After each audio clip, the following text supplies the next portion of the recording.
Almost 12 years after becoming parents again, a couple learned something profoundly shocking that turned their lives topsy-turvy. In a heart-rending turn of events, it was revealed that another man had fathered their beloved son. Becoming parents to a little one is a precious feeling and a total game-changer for any couple.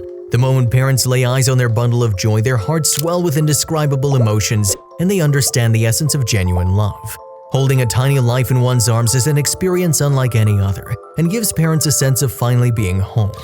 Donna and Vanner Johnson were happily married and lived with their 2 children in Salt Lake City, Utah. One day, while wanting to have fun with their kids, they crossed out the typical "let's go to the movies" option and picked something else instead. The couple ordered DNA test kits from 23andMe, but after taking the test, they forgot all about them until the fateful day when the results arrived. It was summer 2019 and the Johnsons were all set to celebrate their wedding anniversary. Donna was busy with something when she received a phone call from her husband. She told Today, "My husband called and said, hey, I got my results back, but he said there was something off." Later, the Johnsons sat down and carefully examined the DNA report. According to the test results, their youngest son's relatives didn't seem to match their family. While Donna was listed under mother, the couple was taken aback when they spotted the word unknown under the father's category. And then I saw father unknown, and I thought, what do you mean father unknown? I'm his father. Initially, Donna and Vanner thought it was a mistake. The couple had always known their 2 sons were different in character, but they'd never questioned their genetic heritage until they took the DNA test for fun. Donna said she looked at the results again and noticed something unusual. She said, "I looked at my son's results and it said that he had a half-brother through me, and it all came crashing down. I knew something was wrong."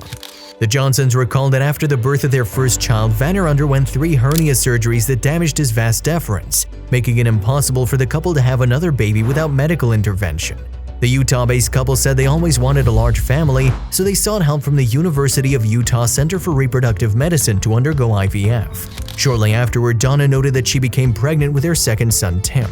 While holding the shocking DNA results, Donna and Vanner finally knew what had gone wrong during the IVF process almost 12 years ago. Another man's sperm was used to fertilize Donna's egg. But with that realization came a shockwave of other emotions. The Johnsons had difficulty handling the newfound information, but they knew they had to share the news with their son. So Vanner said he took his boy out for ice cream to break the story. He explained, "Because the mistake happened to me, I felt like I needed to talk to him, father to son. So I took my son on a drive to get ice cream." I remember the way that I felt and that he felt, and that he told me he loved me still. Vanner described that he and Donna never hid from Tim that he was conceived through IVF, so he began the conversation by reminding his son that Donna had gone through IVF to have him. The father then asked his son if he remembered taking the DNA test. To Vanner's relief, Tim said he remembered, so Vanner continued.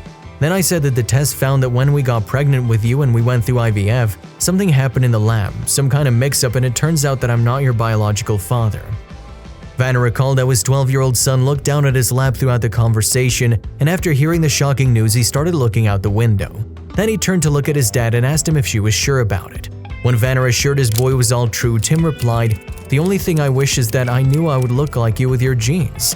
Remembering what his son said next, Vanner expressed, "Tim said whatever happens, I'm still his dad, and I said, yeah, I am. I'll always be your dad." The Johnsons noted that their son took a few weeks to process the information. Then it was finally time for Donna and Vanner to share the news with their firstborn and Tim's older brother. "Doesn't matter, he's still my brother," responded their elder son. After Tim's approval, the couple started looking for his birth father. They purchased another DNA test kit from Ancestry.com, and the results listed multiple biological family members, aunts, first cousins, and a grandmother. Eventually, the Johnsons found a couple in Colorado, Devin and Kelly McNeil, who had 3 children of their own.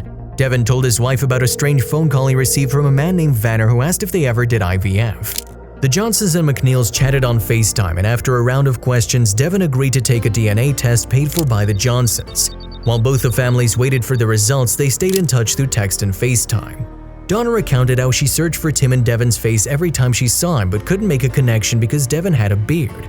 But later, Donna said she saw a picture of Devin without the beard and spotted a dimple on his chin. She added that Tim had the same dimple.